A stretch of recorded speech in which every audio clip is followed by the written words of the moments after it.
welcome to another in our Spotlight series, where we get to chat with the founders and entrepreneurs behind the world's leading insurtechs. This week, we are joined by Craig Olivier, I think I've said that right, and André Symes, both CEOs of Genasys. Chaps, welcome. Hi, Matt. Thanks for having us. Thank you, man. You're very welcome. So maybe we can start with a bit of background. Maybe a bit of background to you as individuals. Both great personalities, so I'm looking forward to the chat. André, maybe you can start. How did you get into all of this? How did you become the CEO of Genasys, and what does that involve? Well, yeah, just to correct, I'm the co-CEO. This other troublemaker that's on the video is my partner in this whole venture that we're going through.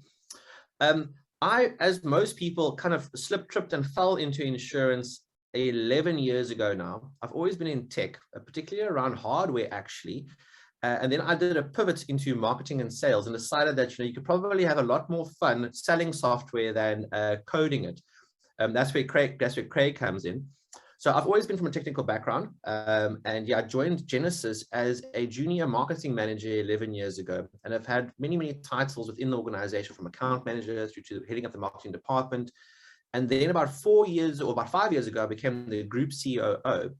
And then we started seeing some real opportunity, Craig and I at that point in time, to service a growing frustration out in the UK when it came to speed of change within policy and claims administration systems. And we got a couple of calls from a customer we had just saying, chaps, maybe come and sniff around the UK markets a bit. There are some people here that are charging lots of money to make very small changes that I'm getting from you very quickly. It might be something to explore. And that kind of happened to coincide with the large investments that we saw from InsurTech in the B2B space at the time. So it made sense for us to come across. And I hung up my my title as Group COO to start up the business in the UK. And it ended up being a little bit more successful than we planned. And then I moved across, and yeah, and then kind of we went through a fundraising last year, and now we are co-CEOs. Things happen. There's so much of that I'm going to explore in a second. Craig, tell me your journey. Yeah, so I think maybe similar to André, I don't think anyone really sets out to end up in insurance. But my passion was always technology, and understanding what customers are wanting out there. How do we innovate and disrupt that, and really become partners with our customers to build out that capability. So I joined the business 23 odd years ago as a software developer. So 23 years ago, look at you. But you couldn't. You look so young. Amazing. Okay, cool. That's a long time, right? Yeah, but it's been a super exciting journey, and I think I got to the point where I prefer to engage with customers face to face rather than actually sitting down a laptop and coding. So over the years, kind of moved through various areas of the business, found myself in sales roles because obviously I understood the technology, understood the business requirement. And yeah, then moved over to co-CEO. And yeah, that's where we find ourselves today. How long has Genasys been around? 23 years or longer? About 24. 24. Okay. And then tell me, how does co-CEOs? How does it work, right? I mean, I'm a CEO myself. Having a co-CEO, where's the divide and conquer? In fact, the test of that is I'm just going to throw that out without asking one of you in particular to answer that. So let's see who picks this up. Well, I will gladly, because I get asked that question a hell of a lot. So the unique aspect is that we're starting to see more companies try flattening their structures a little bit. Yeah. The unique, I suppose, proposition that Craig and I have, or why we can't be divided and conquered, is because we've actually happened to be best friends for longer than we have been co-CEOs or working together. We've been friends for a very long time. We have built a lot of the strategy together, and it's unique, I suppose, to find two people who are so aligned, naturally aligned, independently about where we want to take the business. The idea behind the co-CEO roles was, again, to try and give access to our leadership team to CEOs on a very regular basis. So Craig and I have got a very clearly defined roles and responsibilities, the areas that I look after and the areas that Craig look after. But we also have trust within each other. So if Craig isn't available, any one of the people that kind of fall in that particular area of the business can ask me to make a decision, and vice versa, or just give guidance. And the idea there is that with the new kind of work from anywhere, work from home structures, we want the team to be able to still have synergy. So every single day, we have a slot in our calendar where either Craig and I or both will arrive and simply sit in front of our computer in an open forum for any of our management team to come in, pop into a virtual room and go, chaps, I need help with this. I'm struggling with customer X. I'm struggling with decision Y. Please, can you help us? And it's purely to create that. An open flat structure where there's always access to a decision maker so we can keep up our cadence and our speed of change that has made us unique. That's really interesting. Share, go, I mean, forgive me if it's me being simple and missing it a little bit. So you sit in an open environment, but in a virtual sense. So you have a block in your calendar that is open for guys to sort of pick up a connection to you and just have a conversation. Absolutely. Every single day between 9 o'clock and 9:45, we are open to anybody in our team to come and ask us questions. And it's also why we never have customer meetings at those times, because our team does need their time with us, but it's every day. So it's a room like this. And then, you know, it's if you want to pop in. If you're too busy, don't. And it's purely there for us to be available to our team. I like that. We have with the remote working and trying to keep that connectivity, especially as your team becomes more global. We have the same. We have because we branded with this kind of Scandinavian. Tolt Ventures was our original company name, and then we moved to Sonar with the product. We've got these sessions, like our stand-ups in the morning is called Morgan Frisk, which is, again, just stealing another kind of cool Scandi phrase. But we also have a fika session at 2 o'clock every day, which is 20 minutes. We just talk shit. And then there's literally no work is done. We just talk about whatever. And it's a really nice way to bring the team together. I think your version is a little bit more professional and a little bit more open, and a little bit more productive as well. Because actually I sometimes suffer with thinking it's a bit of a 20 minutes wasted across, you know, a growing team. And actually we could be doing a lot more work, but culturally, I think it's an important thing. And let me explore, Craig, did you have anything to add on the co-CEO front before I move on from that? Or did André wrap that up well? Yeah, I think André covered it. I think we really do complement each other based on our different focus areas within the business. I think the other thing that also makes sense is just location. So, you know, Genasys as a business have a center of excellence out in South Africa. So, you know, I spend half my time across in the UK connecting with customers, and then the other half with the teams, trying to get as much face-to-face time in. So it works quite well. And then obviously André comes across at times as well. So it's from a location perspective, does help having, you know, two people in that role. Yeah, sure. And then so maybe going back to the South African roots, and André talking about sort of coming over into the UK market, it's growing quicker than your expectations. You know, I think many of us are frustrated by the pace of change in insurance. So businesses like Genasys are a delight to see, right? Because it's accelerating, being able to launch product services in such short timeframes. Do you want to talk us through maybe kind of the roots of the business and like if you were to, I mean, what's your kind of, I know we don't want to go too much into the Genasys pitch per se, but if you were to give the kind of the elevator pitch of Genasys today, what does that look like? Well, yeah. So look, we don't do elevator pitches because we aren't salespeople. Sure. We're passionate engineers that have kind of just gone into selling software. But I mean, the short story is that Craig and our original founder, who happens to be my father, started the business 23 years ago, trying to service or building a system for an Italian insurance company. Through an M&A, they were kind of left with code and no customer and a couple of employees. And as South African entrepreneurs, instead of giving up, they decided to pivot the business into a product business. And we started building out what is now known as Sky. Now, I think what is really interesting to say about the speed of change, that everybody is aware of the speed of change. So we've seen this massive investment into people that can service quote and bind really quickly, you know, with zero code tooling, etc. on the front end.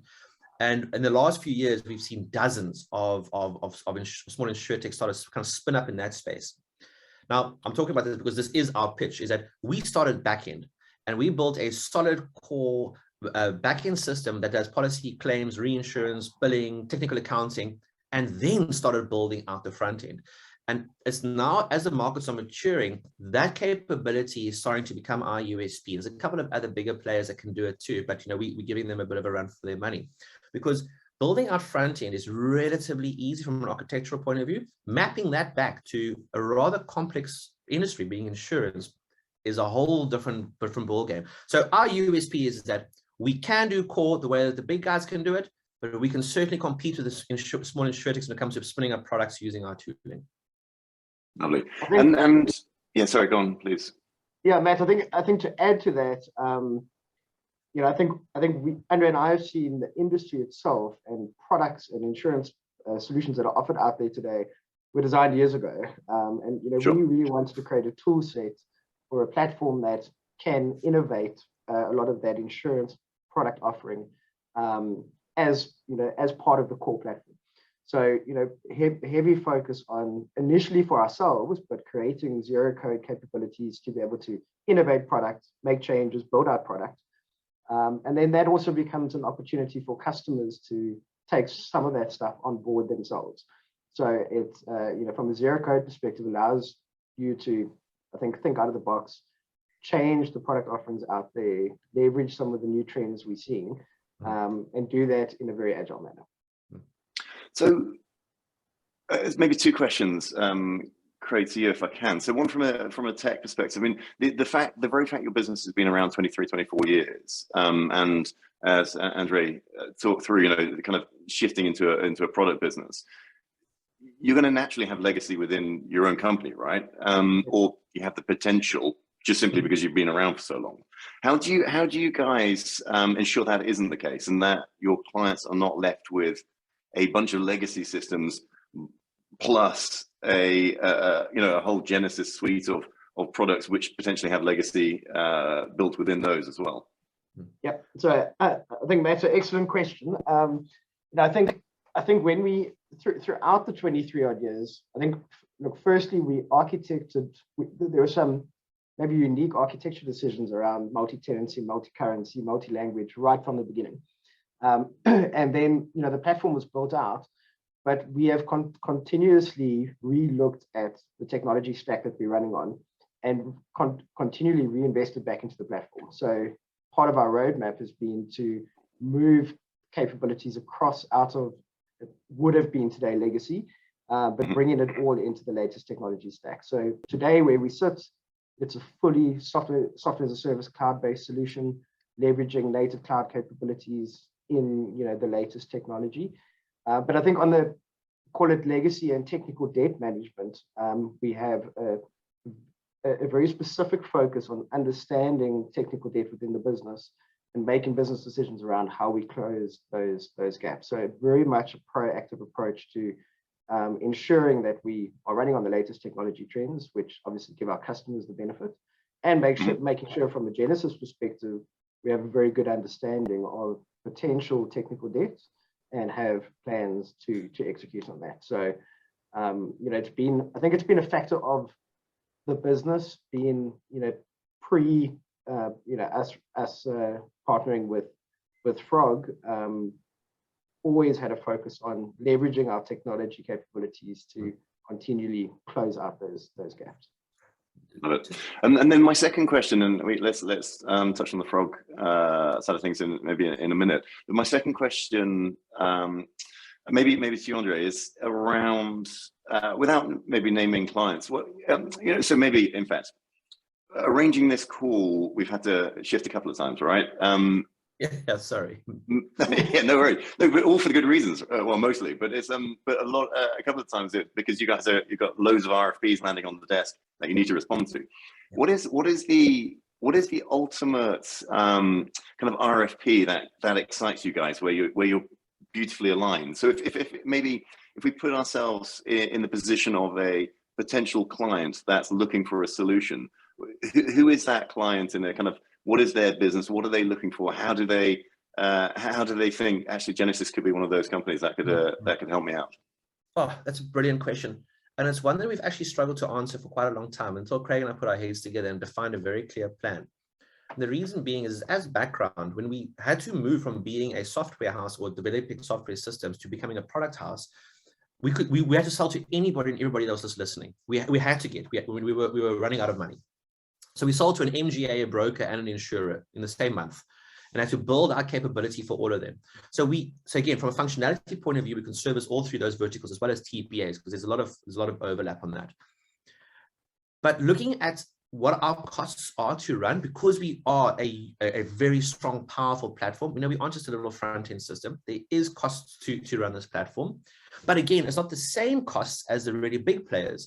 We took all of this into account, understood where our competitors' weaknesses are. And the short answer is a customer that has outgrown their garage partner, and we call them that out of respect because we started in a garage too. The 3 or 4 people that are running a quote and buying system with a little bit of policy administration capability, that they want to move on to that next phase, but they aren't ready to buy one of the let's call them the Gartner quadrant players just yet. They simply don't have 5 or 6 million pounds to put onto a platform. So that kind of pins you, quite honestly, servicing the MGA and insurer markets between the 20 to 30 million GWP all the way up to about the 300 million GWP. That's where we focus our attention, because they're the people that can make a commercial case for procuring our system, but also where we feel we can add enough value. We're not going to be overcharging in that particular space, and we can help those companies then innovate against the larger blue chips, the tier 1s and the tier 2s. Yeah, I love it.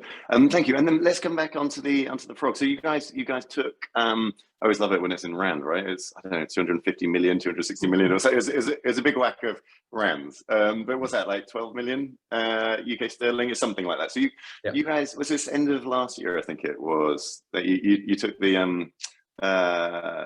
you got the investment, and I really like Frog.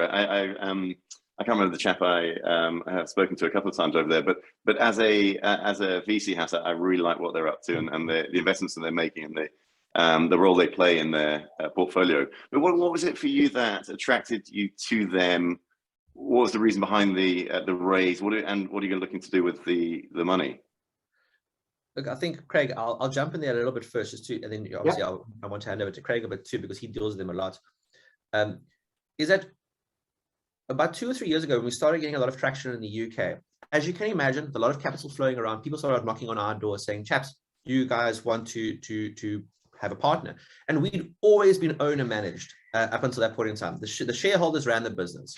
So we had bootstrapped our way to where we were towards the middle or beginning of last year. And then obviously, as we started seeing, well, hold on, there's actually quite a lot of capital floating around. And with Steve, the original founder, getting to the end of his career, I mean, he was tired. He had built a business over 23 years.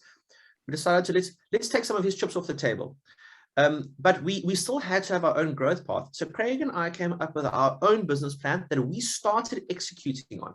We were simply growing at a rate that we felt was sustainable, that we could service without having to get capital in from someone else.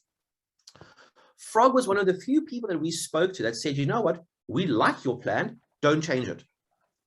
We simply want to participate in what you two are doing at the moment. Your team is doing a really good job. You're executing on what you say you're going to do. We want a slice of that. Let's de-risk and reshape the cap table a little bit, and let's give some funding to, just make sure we can do some really good hires and accelerate potentially some other growth areas, maybe in some other territories. But ultimately, what we liked about them is they went, what are you guys doing? How are you getting this right? Why are you beating the competition? Rather than saying, well, let's look at your unit economics and let's start tweaking that to try and create a value somewhere else. They were like, what you're doing works. Let's not change that. And we love that. That was absolutely, being owner managed, always making the decisions ourselves. It was really important for us to find a partner that wasn't going to simply come in there and start going, change things, right size your organization and move offices. Everybody else wanted to do stuff like that. We were like, we're not doing this to become multi-millionaires. We're doing this because we love it. Okay, love it. Craig? Yeah, so I think just the way Frog approaches investment, and André's alluded to some of that, but being a real partner and helping us scale is what really excited me. So it was a case of how do they come on board, how do they add expertise to our new board to guide us in the growth. And I think it's also a case of not hockey sticking, but doing more of what we do and having the backer that supports that, from our business plan and from a board structure perspective. So I think Frog's quite unique maybe in a way that they have different operating partners that have expertise in certain areas, and that's helped us immensely on kind of sales and marketing strategies, technology strategies, and having that soundboard to kind of bounce ideas off, and really having that support from the Frog team to help us sustainably grow. And very transparent. I think one of the areas, sorry, Matt, is that, and again, we've always been transparent about stuff. Tendering for large organizations, RFPs here in the UK, people are always a little bit skeptical about who is this little South African company with a rather small balance sheet pitching against other people who have 2 or 3 billion in market cap. Now with the Frog kind of name and power and funding behind us, it really does help that we have the financial security to ensure that we can tender for the bigger deals now. Yeah. It's really interesting. It's I was saying to you guys before we started the recording that yesterday we were interviewing for a business development director. So a really senior role, and one of his big concerns about joining our company is that we haven't had external investment. But it's maddening for me, right? I mean, it must have been the same for you in as much as we've grown the business organically, sustainably, and have an absolute ton of cash in the bank to give that security. Otherwise, we wouldn't be out there in the market looking for such a senior role. And yet, it's a concern, right? And you hear as an entrepreneur, or a sort of founder within the business, you hear all the horror stories about bringing VC on board. But actually, I mean, I sort of put my hand up. It's for me running Sonar, we're a SaaS play in the market. I've never run a SaaS business before, and actually, if there was a VC out there that came with a bunch of skills, credibility, connections, whatever it is, that could help me run my business smarter. I mean, wonderful. I'm definitely my ego isn't too big to want to accept that. And it's nice to hear that Frog are able to come on board and help your business. In whether it's positioning for those large deals, André, as you're saying, or even just giving that kind of runway to kind of build the future of your company as well. But that's really the interesting thing, Matt, is that I struggle to understand, because I've had the same conversation with other people. They go, I would rather join a small firm that is, or small venture, because we're a business, and you get a venture that has to raise every 6 months to have runway, where we've been profitable for 23 years.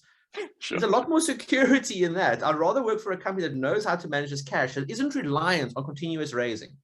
So there is that difference, and it's a weird one. I suppose it's just purely because the kind of numbers that are being thrown around in the VC space at the moment is ridiculous. There's some massive valuations that we'll still see whether they come to fruition or not.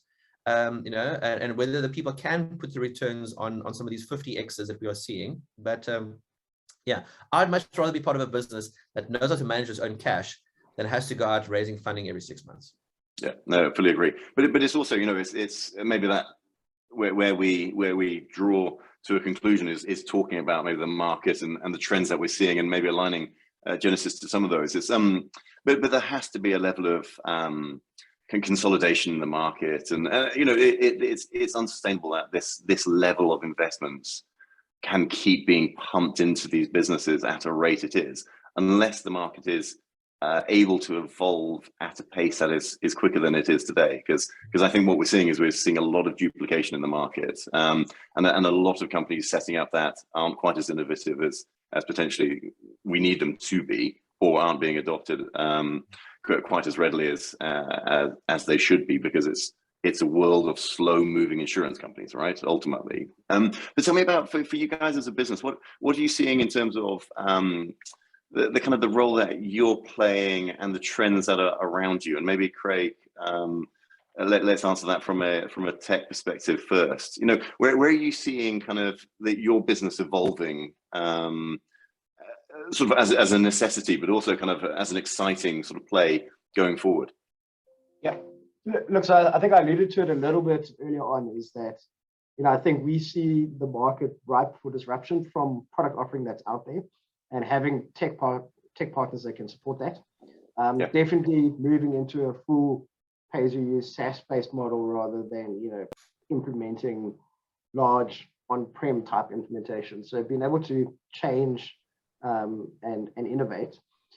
So And I think importantly, one of the decisions we've made is not to try and be everything to everyone. So there's so much great tech out there that plays in certain small areas of the insurance value chain. So by opening up architecture and the infrastructure within the platform, it allows us to create ecosystems of value. So and then finding best of breed capabilities that we can integrate into the platform to then kind of start transforming the whole insurance value chain. So I think there's a lot of trends around personalization of product offering, offering it at the right time to the right customer, looking at risks that we insure today that we've never needed to insure before, and how do we do that?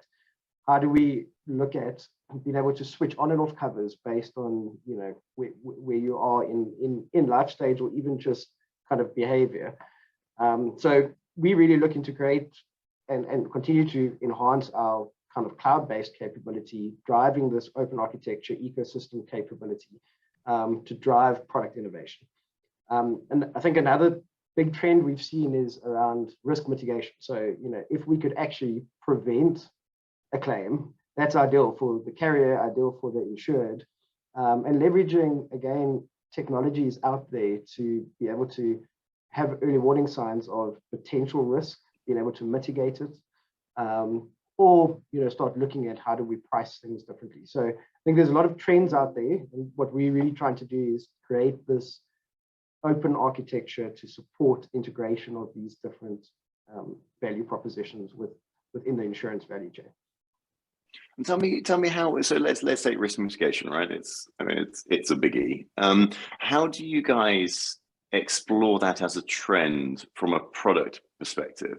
So are you first of all recognizing its trends, assessing it, it's whether you believe it is actually hype versus reality, it's gonna happen, and then going out and sourcing partners to kind of build that ecosystem play or product development, test and learn. How are you guys preparing for this stuff?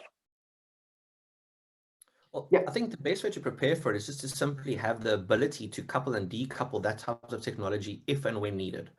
So 2.5 years ago, none of us predicted what was going to happen with COVID. It happened overnight. And then because we had architecture that could support it, we could simply couple and decouple tech into the platform to allow customers to do what it is they needed to do at the right time. None of us know what's going to happen tomorrow. But if you take an open mind approach to it and you stop trying to think that what you have developed is some special IP and you're happy to share it and you're happy to open it up, you give your customers optionality when the next big event or next change happens. But I mean, in the short term, when it comes to mitigation, I mean, understanding what's happening in the commercial space on a sensor or some sort of detection device is rather simple. I mean, from a technology point of view, it is just an input. And we can understand within the parameters of what's happening with that sensor or that device or that technology, and then therefore change the pricing and notify people if we have to. It's very, very simple. It's already built into the system. You just simply have to. What is becoming interesting though, is that AI is starting to really outstrip from a exponential development point of view, our ability as humans to keep up with the underwriting. So sooner or later, we're going to get to a point where AI can predict losses way before we would have to worry about it. And at that point in time, the question becomes is that why even insure? Yeah. If we can simply mitigate all the risk, why insure? Obviously, different types of products would spin up, but I think that is going to become an exciting time. And we'll definitely see that kind of questions being asked more in the next 10 years. Love it. Cool. Gents, thank you very much. I think it's fascinating. Honestly, I love the Genasys business. I think, the one thing we haven't talked about is when we're getting on our bikes and doing the, what do you call it? What was the, in fact, just spend 2 minutes talking through your bike trip last year. I think it was, wasn't it? In COVID times. Yeah, absolutely. So it's Twitter InsurTech. And what happened is that I was actually just sitting on Twitter quite bored, to be honest. And I realized that a lot of the people, like the InsurTech guys that were following and people that were on the InsurTech, handles and hashtags there in the UK, a lot of them were cyclists. So I just popped out a tweet saying, who fancies cycling around England, talking about InsurTech over a cup of coffee and a cake?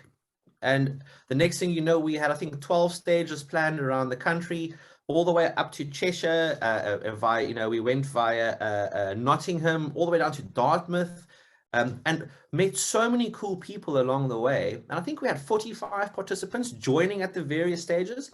So the concept behind Twitter InsurTech is that we have certain route leaders, so people can congregate. As an example, yeah, I'm in London by Richmond Park, and then the local Euro will take 20 or 15 people around Richmond Park to show them the local coffee loop, park afterwards, chat InsurTech, have a little bit of gossip what's happening in the VC markets, and then move on to the next town. And we should have our routes out in the next week or so, today being the 22nd or 23rd, I'm not sure, of March. But there's certainly going to be a Bristol stage. It was one of the most beautiful stages last year. We went past the Wave Valley, over the bridges, and then we'll have a route back from Bristol via Reading, I think it's Henley-on-Thames, back to London again over a weekend. So there's a little bit of a twist coming this year. I love it. It's so much fun. And is that open for everyone to get involved in? Anybody that's cycles, that's into insurance technology or insurance, can just drop us a mail at twitterinsurtech@genasystech.com. Love it. Yeah, it will count me in. I think that's the punishment for me leaving Twitter about 5 years ago is the fact I completely missed that, and then just saw all these lovely photos of you guys out on your bikes. It seemed like you had beautiful weather everywhere you went as well. I'm not sure that necessarily is true, but certainly the Bristol photo, I remember you guys with a suspension bridge in the back. Looks stunning. So yeah, count me in this year. I'd love to. I'll dust off the old bike and get out there with you guys. Chaps, thanks so much for today. Really, congratulations on where you're at with the business, both in the South African market, but also what you're up to in the UK as well. And yeah, I wish you best fortune for the coming year and beyond. So thanks a lot. Awesome, Matt. Thanks a lot. We'll see you today in InsurTech. Cheers, guys.